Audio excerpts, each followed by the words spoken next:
강한 불신을 가지게 된 사람의 시작은 맹신에서 비롯된다는 말이 있더군요. 저 역시도 한때는 맹목적으로 믿음을 가졌던 사람이었습니다. 그 사람의 말이라면 불구멍에라도 들어갈 수도 있겠다는 생각이 들 정도였죠. 마음에 들지 않는 게 있다면 고쳤고 원하는 게 있다면 들어줬어요. 하지만 그 끝은 제 상상과는 너무나 달랐죠. 현재는 40 중반의 나이인데 결혼을 늦게 해서 이제 2주년을 앞두고 있습니다. 그 이유는 바로 배신을 당했기 때문이었고요. 사실 저는 결혼을 약속한 여자가 따로 있었습니다. 무려 7년 동안 연애를 해왔지만 제가 자리를 잡지 못해서 결혼이 미뤄지고 있었죠. 더 정확히 말하면 저는 자리를 잡았다고 생각했지만 여자친구인 은지는 그렇게 생각하지 않았다고 해야 정확하겠네요. 저는 머리도 꽤 좋은 편이었고 대학도 잘 갔습니다. 그리고 취업도 문제없이 해서 서울에서 꽤 오래 있었죠. 컴퓨터 관련 학과를 나와서 은행 쪽에서 업무를 받고요. 높은 연봉을 받으며 나름 나쁘지 않게 살 수 있었지만 뒤늦게 저는 제 적성을 찾게 됐죠. 그건 바로 요리였습니다. 자취를 시작하면서 하나둘 만들다 보니 요리가 너무 좋고 행복하더군요.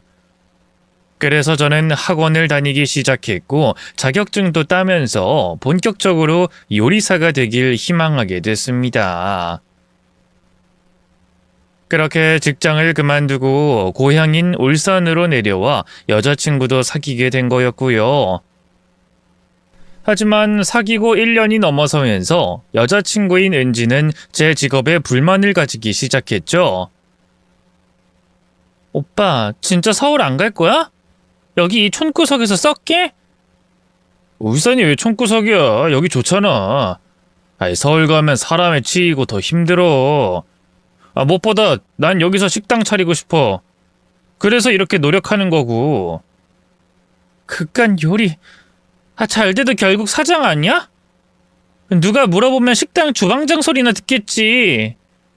야, 무슨 말을 그렇게 해. 내 말이 틀린 건 아니잖아. 그냥 직장 다녀. 여기 현대도 있고 직장은 얼마든지 있잖아. 왜 하필 돈도 안 들 것 같은 요리를 하냐고. 취미로 하든가 아니면 퇴직하고 하면 되는 거잖아. 난 솔직히 이해가 정말 안 되거든? 그 머리에 그 학벌에 좋은 회사가 널렸는데 갑자기 30 넘어서 뭐 하는 짓이야? 내가 돈을 안 벌면서 요리만 하는 것도 아니고 유학도 안 갔잖아. 못 간 거겠지. 내 핑계 좀 그만해. 나 때문에 안 한 척하지 말라고. 은지야, 너 초반엔 응원 많이 해줬었잖아. 이제 와서 왜 그래? 그야 그땐 적당히 좀 놀다가 서울로 갈 줄 알았으니까. 아깝잖아. 그 연봉 받으면서 편안하게 살 수 있는 건데 오빤 아깝지도 않아? 하고 싶은 일을 하면서 사는 게 얼마나 좋은 건데. 그리고 난 충분히 만족하고 있어. 내가 요리 선택 안 했으면 너도 못 만났을 거야. 현실적으로 말하는 거야. 날 못 만나고 안 만나고는 감성적인 부분인 거고. 만났잖아. 그럼 된 거 아니야? 그 다음에 보는 게 현실이지. 일단 직업 자체가 안정적이지가 않아. 난 오빠랑 결혼까지 생각하고 있는데 오빤 자기 꿈만 중요하다는 생각만 드네. 은지야, 나도 진지하게 우리 미래를 생각하고 있어. 그럼 취업을 했어야지. 우리 당분간 시간 좀 가지자. 이대로라면 나한텐 미래가 없거든. 제게는 첫 연애였습니다. 그래서 서툴기도 했고 여자친구를 섬세하게 챙길 줄도 몰랐어요. 매번 헤어지자고 하는 여자친구에게 빌고 울고 매달리는 걸 반복했던 것 같습니다. 대부분은 여자친구를 위해서 다 바꿨어요. 제가 타는 자동차가 낡았다고 뭐라고 해서 새 차도 샀고 유학도 가지 말라고 해서 포기했죠. 또 당시에는 음식을 배우려고 식당에서 일을 했었는데 제 몸에서 나는 음식 냄새가 역하다고 해서 늦은 시간이라도 씻고 옷을 갈아입고 나가야 했습니다. 그때는 그게 불만도 아니었어요. 저와 결혼까지 생각한다는 말에 기쁘기까지 했으니까 말입니다. 하지만 시간이 더 흘러도 여자친구는 결혼을 미루기만 했죠. 아직은 시기가 아니야. 솔직히 오빠 제대로 자리 잡은 것도 아니잖아. 아니야, 나 이 정도면 돈도 좀 모았고 저축도 열심히 하고 있어. 그게 준비야? 제대로 된 명함 하나가 없는데? 식당은 이제 곧 오픈할 거라니까. 자리도 받았다고 말했잖아. 진짜 오빠는 모르네. 내가 전부터 계속 말했잖아. 식당 사장, 주방장 이런 거 싫다고. 그냥 취미로 하라고 몇 번을 말해? 그리고 여전히 울산에 있잖아. 은지야, 야, 언제까지 그럴 거야? 이해해 주기로 한 거 아니었어? 오빠야말로 언제까지 고집 피울 거야? 난 불안정한 거 싫다고 한 건 기억 못해? 식당이 매일 잘 되는 거야? 아니잖아. 하다 보면 망할 수도 있고 돈이 매번 똑같이 들어오는 것도 아닐 거고 원재료값 모르면 그땐 손해를 보게 될 수도 있고 인건비며 뭐며 나가는 돈도 많을걸? 근데 나더러 그런 무모한 계획에 동참이라도 하자는 거야? 난 자신 있어. 정말 요리 하나만은. 너도 내 요리 좋아하잖아. 망한 음식점 사장님들은 자신 없었을까? 다들 자신은 있지. 망하는 게 요리를 못해서 망하는 것도 아니잖아.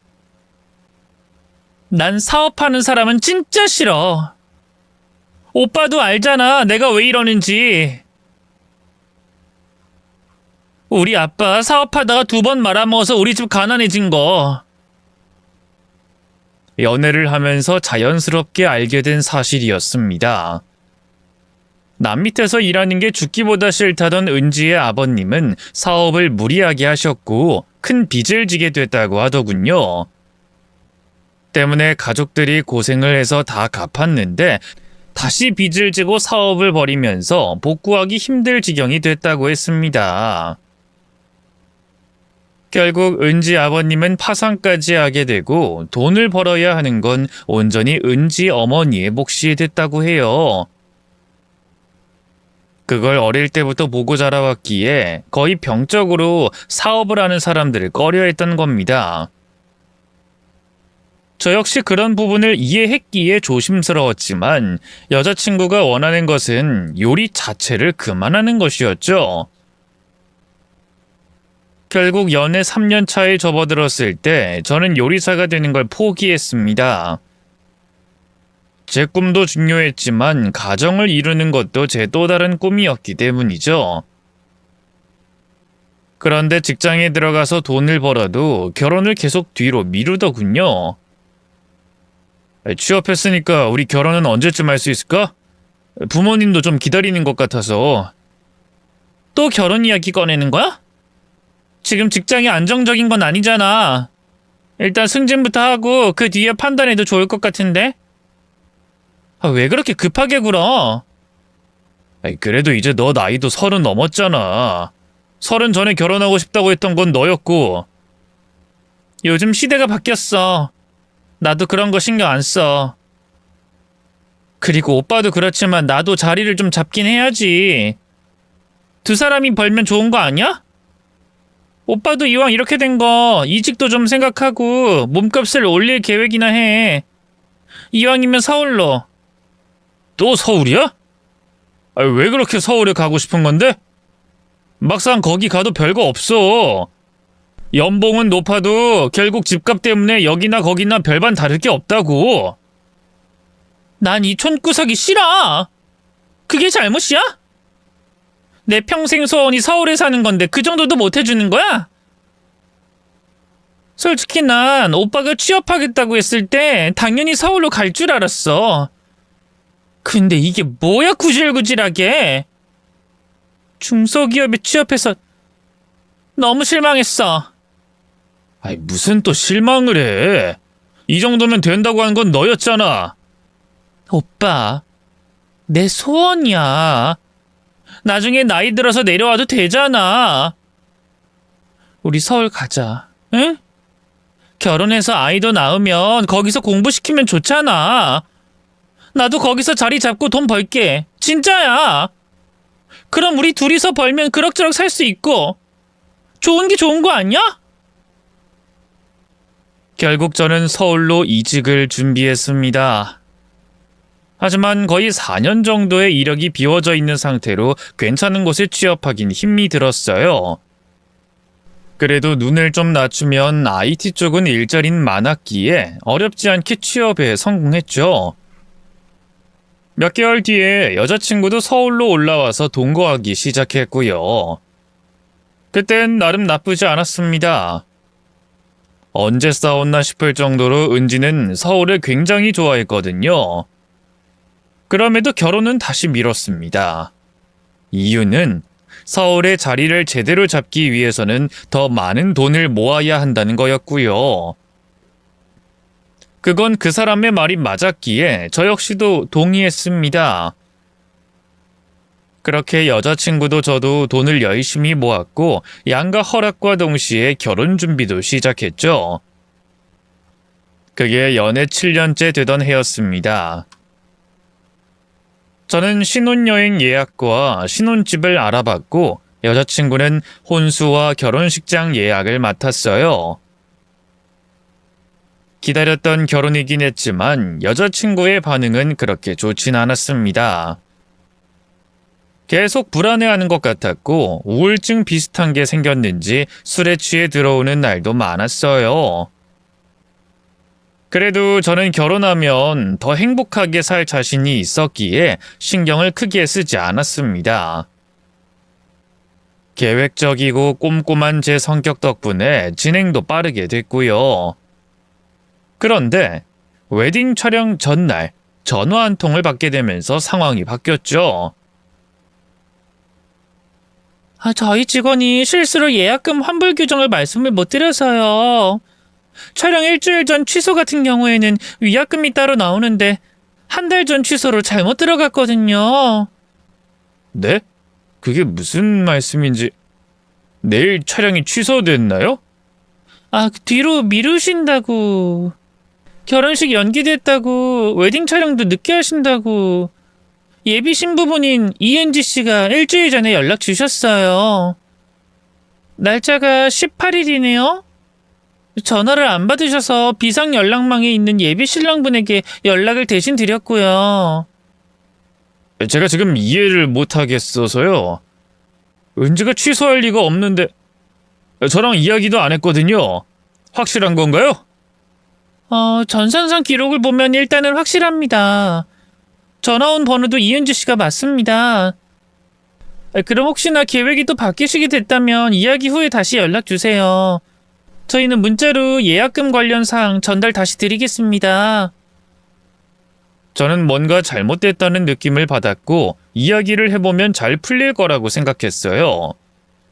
하지만 제 예상은 완전히 빗나갔고 여자친구는 그날 집에 들어오지 않았습니다. 당연히 전화도 받지 않았고요. 더 기가 찬 것은 그간 예약했다고 했던 모든 것들이 예약도 되어 있지 않았던 겁니다. 웨딩홀은 물론이고 드레스와 메이크업도 모두요. 오로지 예약이 된 것은 제가 직접 했던 것들 뿐이었죠. 여자친구가 다시 돌아온 것은 제가 경찰에 실종 신고를 하겠다는 문자를 보낸 후였어요. 그렇게 다시 마주할 수 있었는데 제 눈조차 보지 못했습니다. 저는 최대한 부드럽게 타이르듯 물었죠. 왜 갑자기 그래? 혹시 내가 뭘 잘못했거나 그런 거야? 우울증 이런 거? 사람들이 그러더라. 결혼 전에 우울증이 오는 사람도 많다고. 혹시나 그런 거라면 우리... 솔직하게 말할게. 나 다른 사람 생겼어. 나도 고민 많이 하고 내린 결론이야. 뭐? 아이, 내가 뭘 잘못 들었나?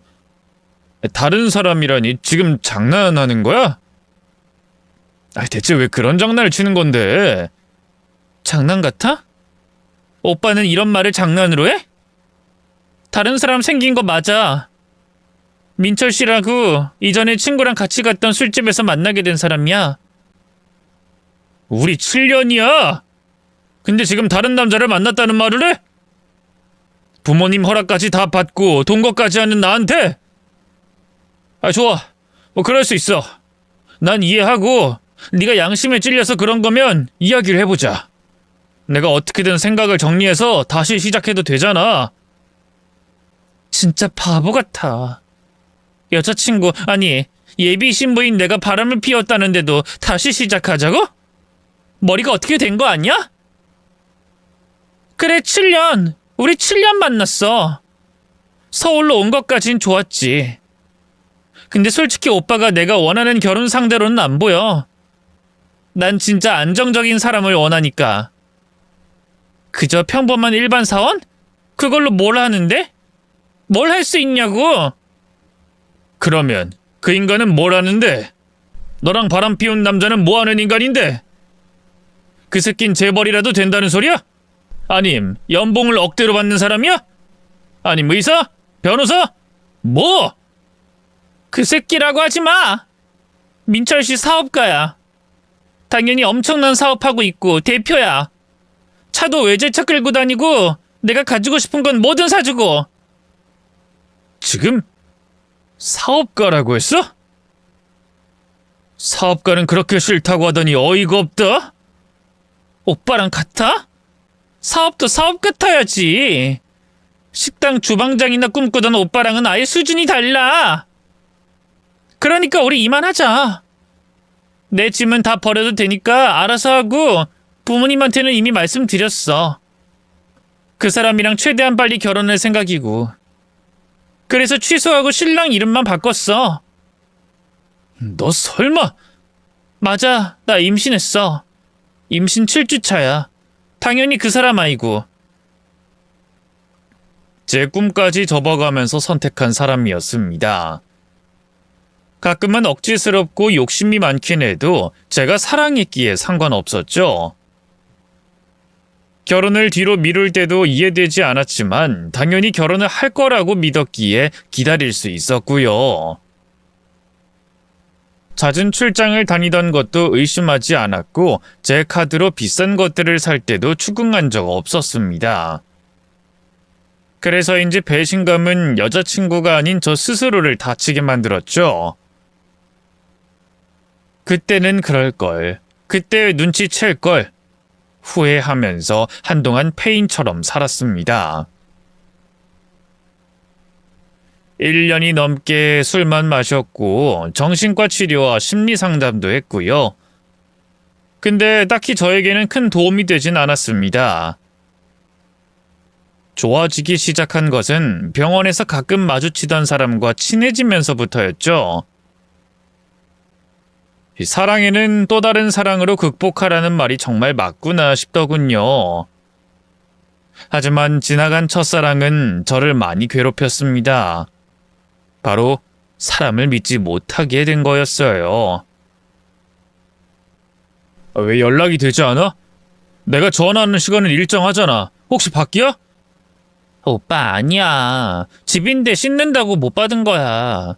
무슨 일 있어? 집 확실해? 거짓말하는 거 아니고? 내가 말했지. 난 거짓말이 세상에서 제일 싫다고. 내가 왜 거짓말을 해. 집을 집이라고 하지 뭐라고 해. 그럼 천장 보이게 해서 사진 찍어서 보내. 아니면 지금 당장 찾아갈 거야. 알았어. 사진 찍어서 보낼게. 저와는 9살 차이의 그 사람은 나이에 비해서 성숙한 편이었고 이해심도 깊었습니다. 비록 집안 형편이 몹시 좋지 않고 공황장애가 있어서 일을 하지 못한다는 게 흠이라면 흠이었죠. 그것 때문에 정신과 치료도 받고 있었고요. 그래서 집에서 나가는 일이 거의 없었는데 그럼에도 저는 의심이 들었습니다. 나름 그 이유는 있긴 했어요. 제게 숨기는 게 많았기 때문이었죠. 특히나 집 근처에는 절대 오지 못하게 했다는 것도 그렇고 친구들도 소개해주지 않았습니다. 뿐만 아니라 종교 문제로 혼전순결주의라는 것까지 있었죠. 아무래도 누군가를 믿었다가 상처를 받은 저였기에 몹시 힘들더군요. 이러다가 영영 결혼은 못하는 건 아닐까 하는 생각도 들었습니다.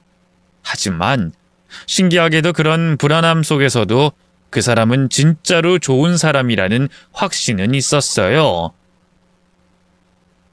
가난했지만 긍정적이었고 상대를 바꾸기보다는 이해하려는 사람이었죠. 요리사가 되고 싶었다고? 식당 같은 거 말하는 거야? 별로긴 하지. 이 나이에 무슨 식당이야. 이제 손도 다 굳어서 그냥 일이나 해야지. 유아까지 진지하게 생각했다며. 그 정도면 진심인 거 아니야? 그땐 그랬지. 어리기도 했고. 그땐 돈도 좀 모은 게 있었거든. 하고 싶은 꿈이 있다는 건 멋진 일이야. 나이를 먹어도 하고 싶은 일이 없는 사람도 얼마나 많은데.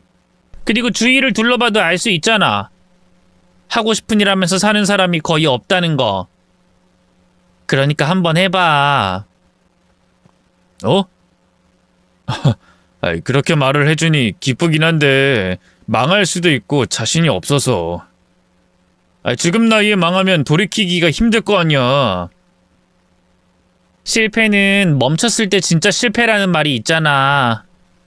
계속 시도하면 실패는 성공으로 가기 위한 과정이 되는 거고. 난 오빠가 요리사가 되면 너무 좋을 것 같아.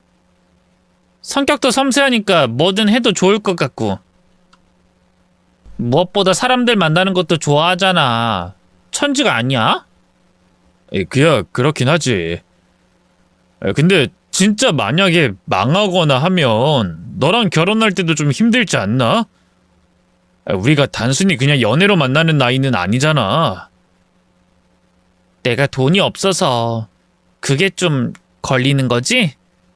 아니야, 너 고생시키기 싫은 거지. 진심으로 그런 건 상관없어. 돈 없으면 어때? 돈이야 있다가도 없고 없다가도 생기는 게 돈이고. 그럼 나도 상관없어. 그러니까 요리 시작해봐. 근데 성공해도 그냥 일개 주방장 소리나 들을 텐데 주방장 남자친구, 주방장 남편은 좀 별로지 않아? 그게 무슨 말이야? 내가 이해를 잘 못하겠어서. 뭐가 별로라는 거야? 직업이 좀 그렇지 않냐고. 좀 부끄럽지 않나? 왜 부끄러운 건지 이해가 잘 되지 않아서. 음식에 장난칠 거야? 아니야, 그런 거 아니야. 됐어, 그냥 해본 말이야. 그 사람은 정말로 순수하게 제 꿈을 응원해줬어요. 전 여자친구와는 완전히 달랐죠. 제가 원하는 꿈을 폄하하지도 않았고 부끄러워하지도 않았고요. 오히려 나이를 먹어서 겁을 집어먹은 건 저였습니다. 자신감도 떨어졌고 정말 사업이 망하는 건 아닐까 두렵기도 했어요. 하지만 그 사람이 응원하자 전 활기를 되찾기 시작했습니다. 요리를 만들고 또 요리를 맛있게 먹어주는 것만으로도 너무나 행복했죠. 이거 진짜 맛있는 것 같아. 오빠, 내가 먹어본 것 중에 최고야. 그래? 좀처럼 먹기 힘든 요리인데 먹어봤어? 나도 재료 준비하는 거 꽤 힘들었거든. 아, 그래? 내가 다른 음식이랑 착각했나? 어쨌든 풍미가 있네. 이따금 고급 식재료들을 척척 맞추거나 입맛이 다른 사람들에 비해 유독 까다로운 느낌이 들긴 했던 건 확실히 이상하긴 했어요. 가난한 형편에 접할 기회가 없을 것 같은 재료가 많았기 때문이었죠.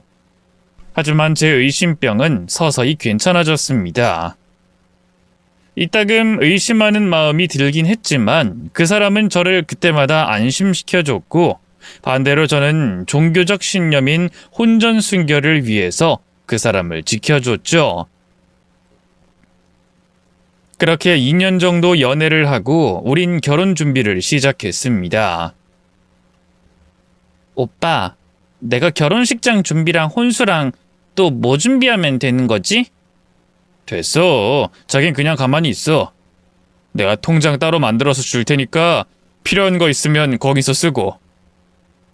신혼집은 일단 여기서 시작하는 걸로 하고 가구도 멀쩡하니 괜찮겠지.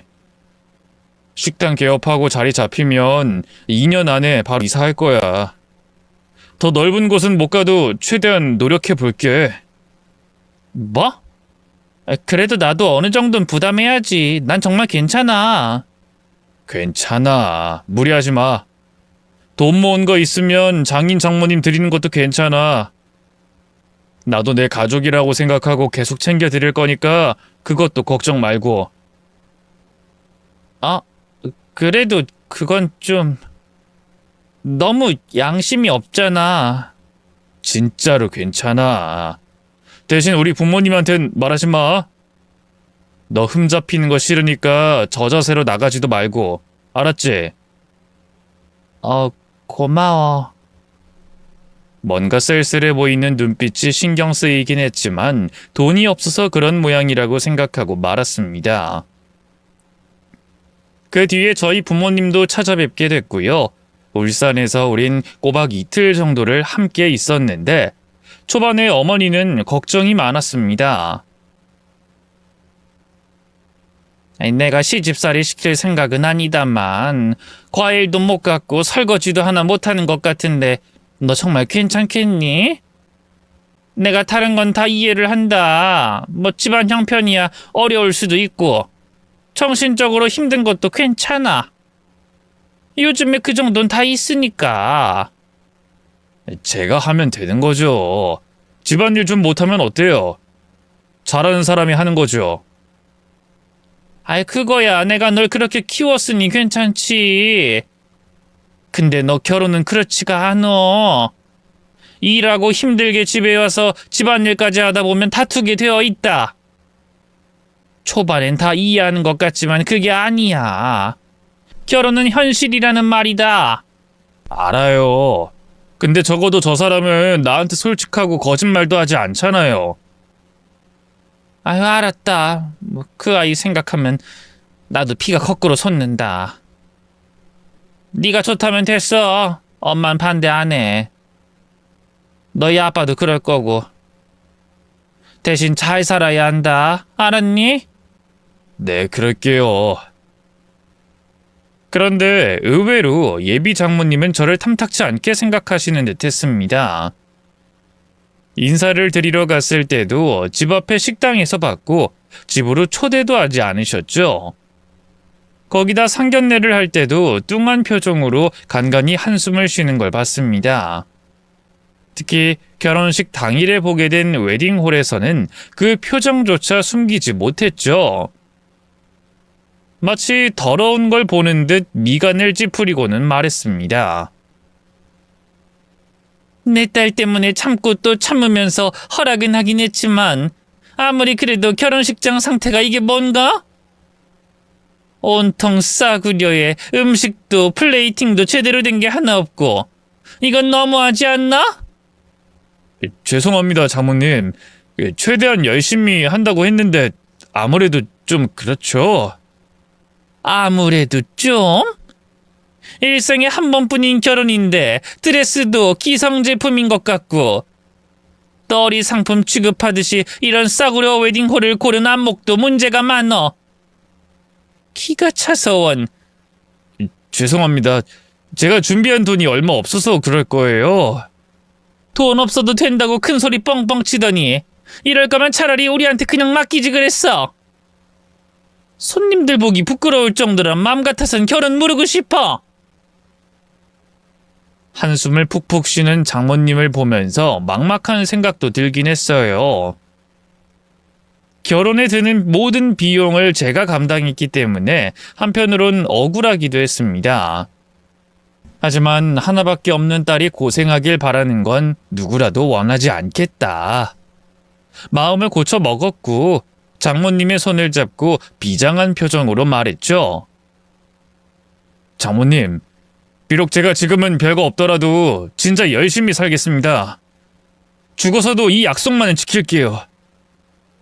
안사람이 공황장애로 일 전혀 못하고 집에만 있게 된다면 불안함 없이 지낼 수 있기에 집을 최고로 안락하게 꾸며줄 거고요. 당연히 한눈도 절대로 안 팔 겁니다. 또 제가 요리가 특기니까 늘 맛있는 거, 몸에 좋은 거 먹일 거고요. 그리고 저 설거지도 진짜 좋아합니다. 심지어 잘해요. 청소도 완벽하고요. 샤워하면 매번 화장실 청소도 하고 나오는 성격이죠. 뭐? 아니 자네... 물론 장모님 장인어른도 제가 살 찌우겠습니다. 이렇게 마르셔서...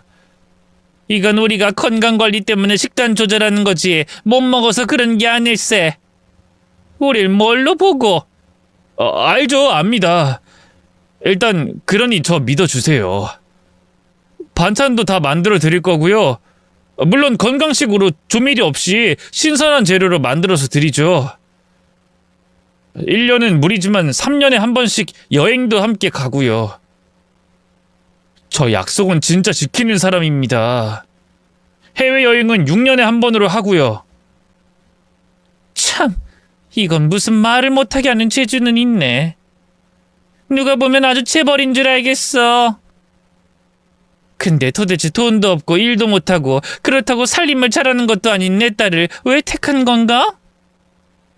이건 진짜 장모가 아니라 그냥 한 인간으로서 궁금해서 그래. 이유는 너무 많죠. 하지만 아무래도 제가 가장 힘들 때 곁에 있어준 사람이고 제 꿈을 응원해준 사람이거든요.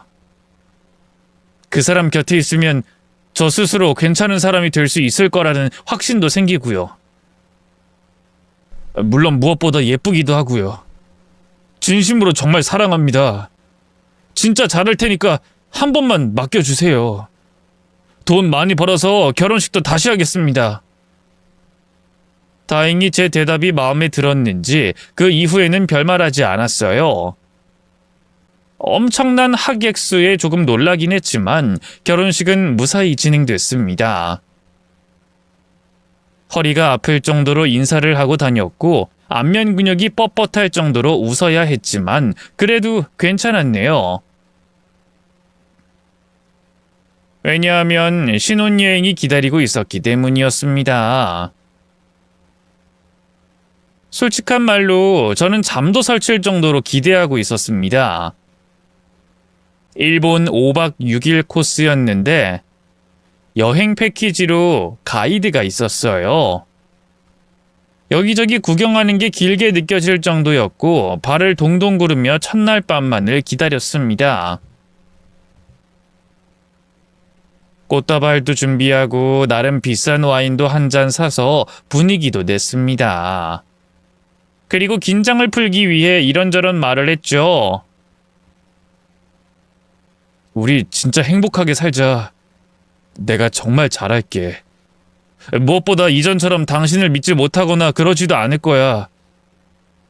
비록 내가 상처를 받아서 이상하게 삐뚤어지긴 했지만 그래도 이번엔 한번 믿어보려고.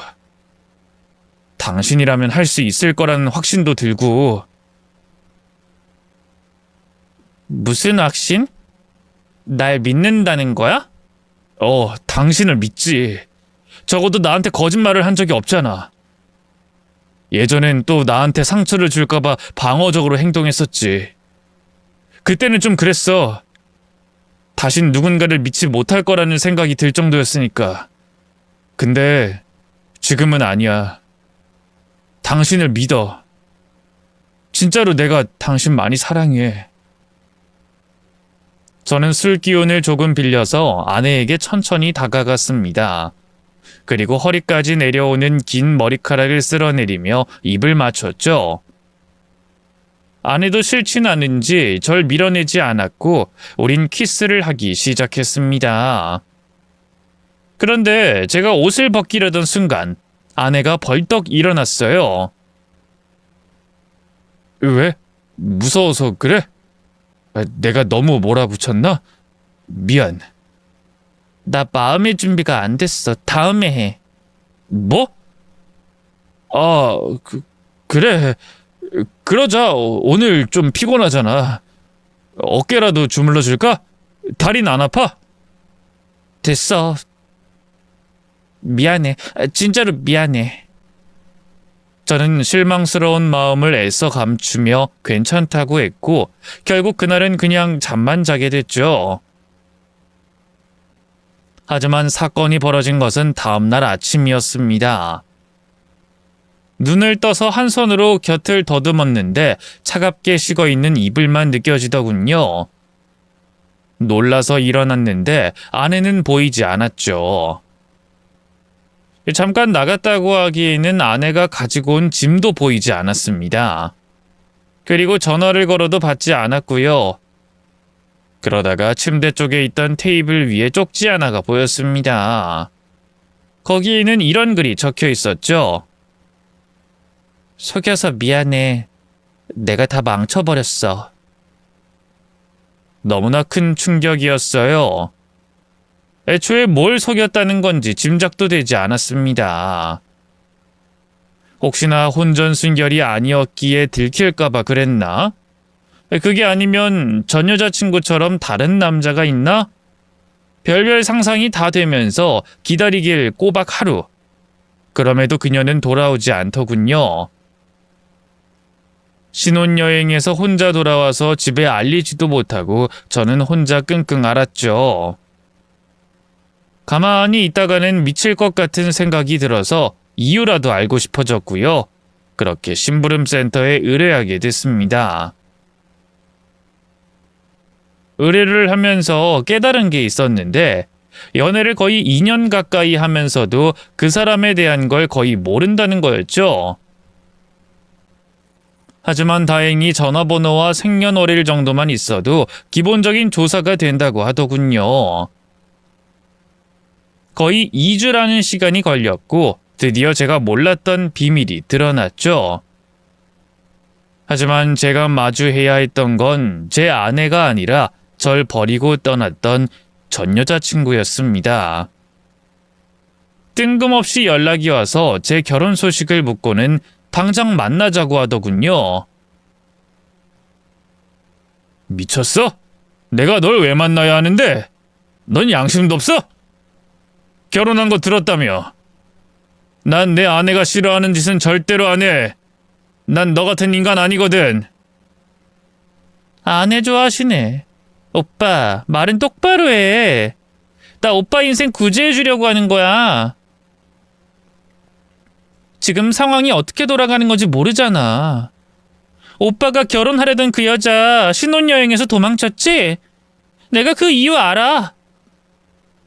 제가 뒷조사를 맡기면서 알게 된 것은 그녀가 꽁꽁 감추던 집안이었습니다. 무뚝뚝해서 상견례에서도 거의 말씀이 없으셨던 그분은 고위 공무원이었고 장모님은 부동산 알부자였어요. 아내가 말했던 것처럼 가난하지도 않았고 서울에서도 고급 브랜드 아파트에 거주 중이었죠. 그걸 알고 나니 가끔 이상했던 행동들도 모두 이해가 되긴 했습니다. 한 번도 초대하지도 알려주지도 않았던 집 주소, 집안 살림을 단 한 번도 한 것 같지 않았던 서툰 행동, 거기에 고급스러운 식재료를 한 번에 알고 있던 것과 어딘지 모르게 고급스럽게 느껴지던 장인 장모님의 옷차림, 그리고 웨딩홀을 찾아온 수많은 하객들이 냈던 축의금의 액수도 그랬습니다.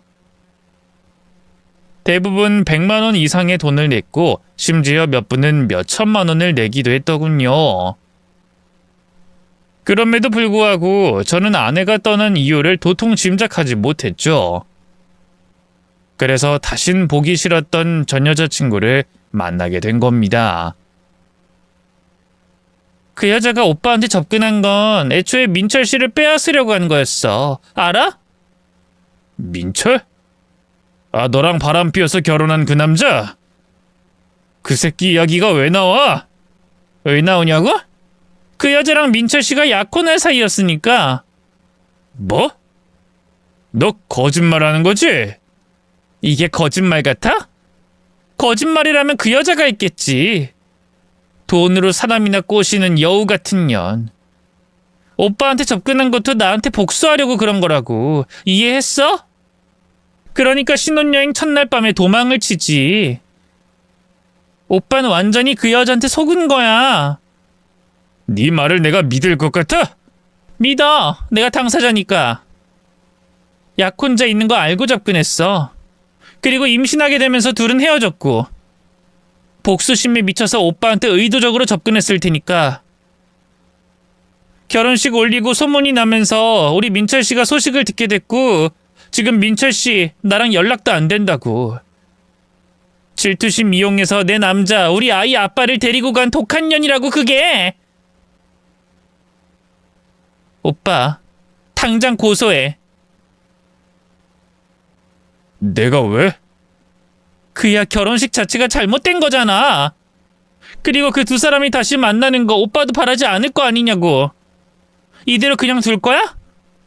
법적 조치라도 하라고. 상간남 소송도 하고 위자료도 받아내고 뭐 많잖아. 넌 말이 진짜라면 결국 그 사람도 너희 두 인간 때문에 상처를 받았다는 건데 내가 왜 고소를 해? 오히려 고소를 하려면 너한테 해야지. 나? 내가 무슨 잘못을 했다고? 너 나랑 결혼 이야기하면서 나한테 빌려간 돈 안 갚았잖아. 그게 몇 년 전 일인데 갑자기 왜 그래? 그냥 준 거 아니야? 내가 왜?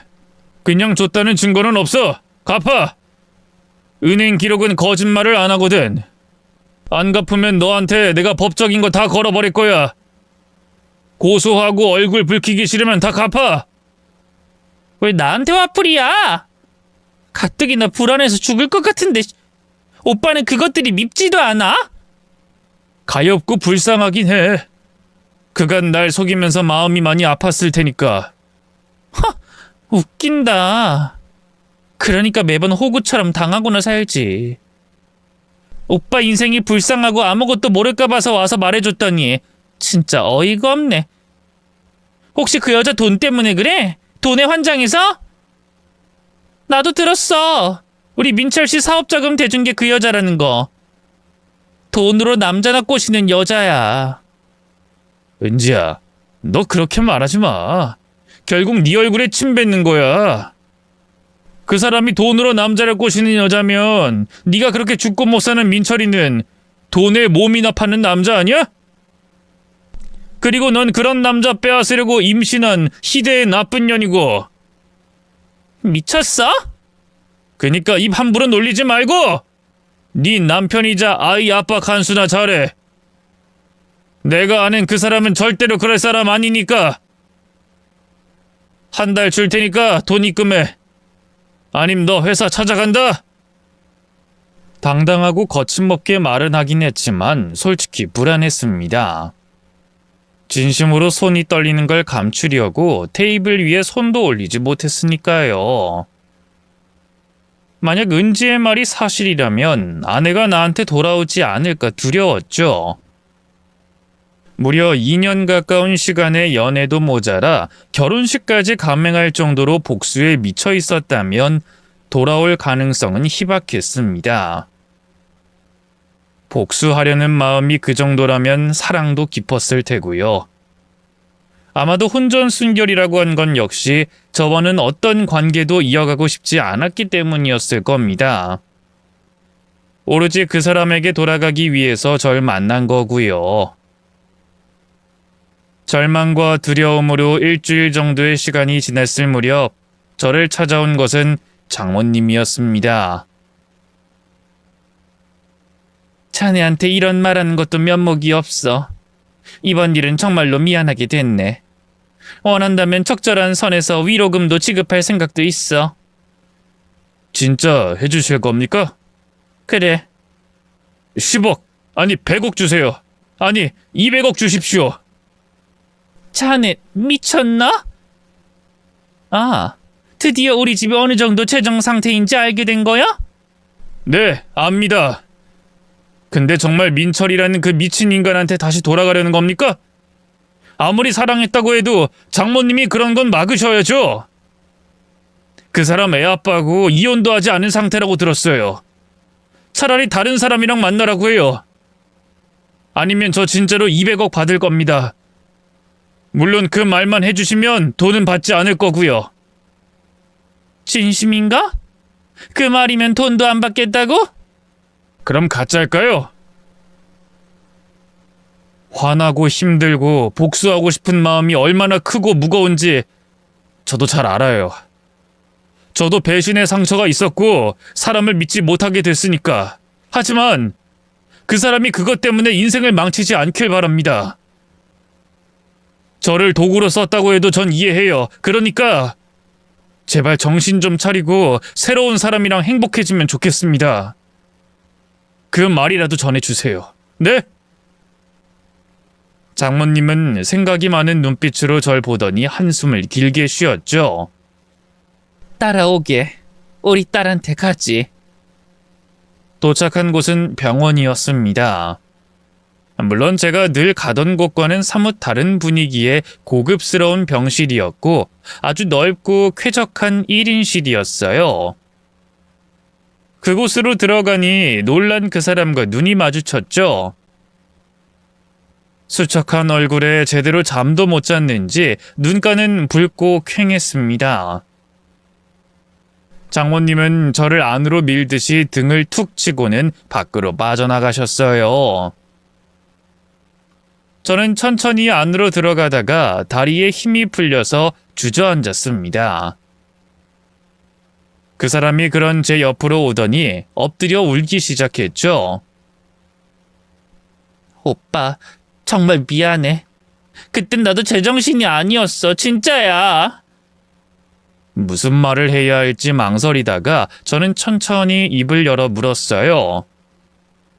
몸이 어디 아픈 거야? 많이 안 좋아? 그런 거 아니야. 그냥 식사를 거부했더니 엄마가 입원시켰어. 식사를 거부한 이유가 혹시 그 민철이라는 남자랑 다시 만나려는 거야? 그래서 단식 투쟁이라도 하는 거야? 이야긴 들었어. 근데 정말로 그것만은 다시 생각하면 안 될까? 다른 거 다 이해해 보려고 할게. 정말이야. 하지만 복수심으로 인생을 걸지 마. 널 위해서. 그게 무슨 말이야, 오빠. 내가 누구랑 만나? 민철 씨? 그 인간이랑 왜? 날 찾아오긴 했고 연락도 받긴 했지만 만날 생각 없어. 내가 왜 만나? 만났다는 말이야? 연락도 받았다고? 연락은 그 은지라는 여자랑 결혼하는 날부터 쭉 연락 왔었어. 뭐? 그게 무슨 소리야? 쭉? 실수라면서 한 번만 봐달라면서. 그 사람 때문에 나한테 접근하고 결혼한 거 아니었어? 나 이야기 들었어. 은지랑 얼마 전에 만났거든. 그래서 신혼여행 때 도망친 거 아니야? 그 사람 질투심 이용해서 만나게 된 게 아니라고? 뭐? 아니야. 오빠한테 거짓말을 해서 미안해서 그런 거였어.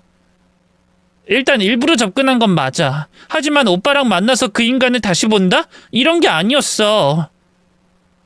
그냥 나랑 같은 아픔을 가진 사람이 누군지 궁금했고 그래서 만난 게 전부였어.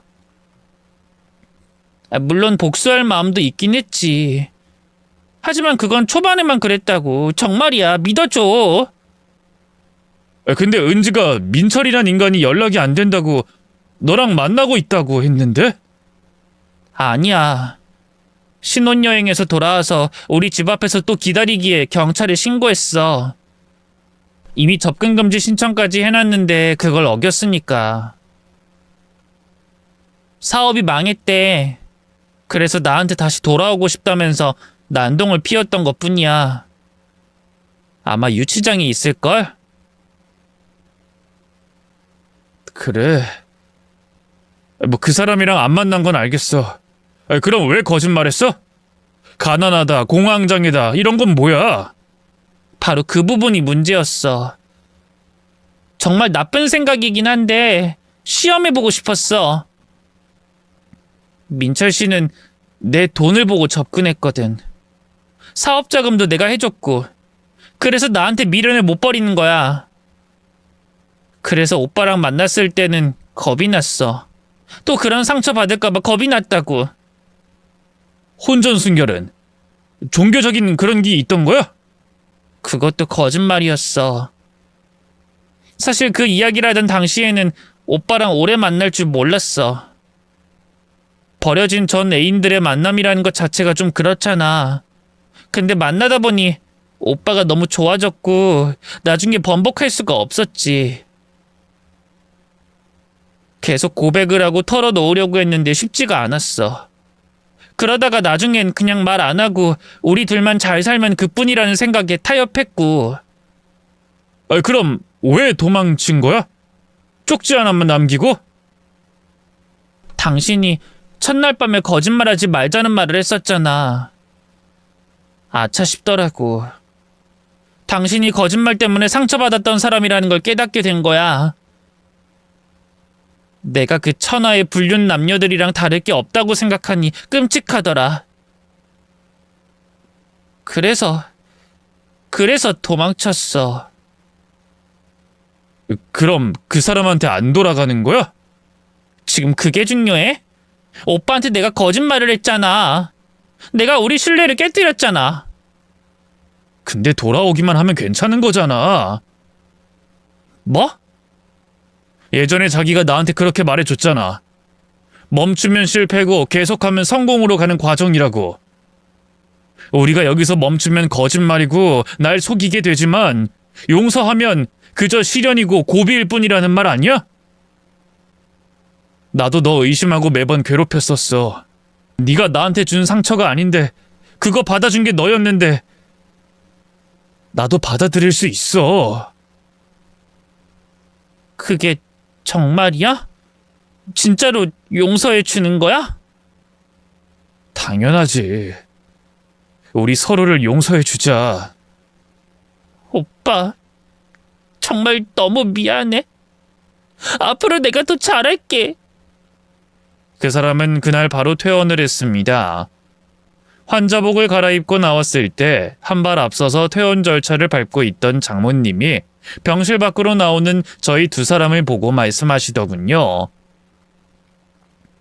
내 딸, 이번엔 남자 잘 골랐다. 근데 우리 결혼식이랑 신혼여행 그리고 신혼집은 인간적으로 다시 하자. 내가 다른 건 다 참고 넘어갔지만 그건 양보를 못하겠다.